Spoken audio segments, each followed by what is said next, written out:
आणि आध्यात्मिक सेवा भक्ती करून ईश्वरापर्यंत पोचवण्याचा मार्ग दाखवणारे तुम्ही माझे सद्गुरू.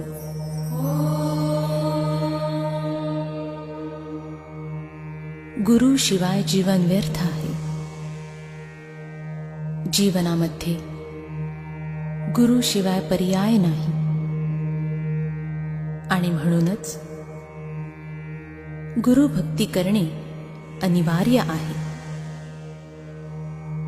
हे सद्गुरु राया, मी तुला शरण आलो आहे. माझे सर्व काही तूच आहेस आणि म्हणून मी तुला पूजणार आहे, भजणार आहे आणि माझ्या जीवनाचे सार्थक करणार आहे.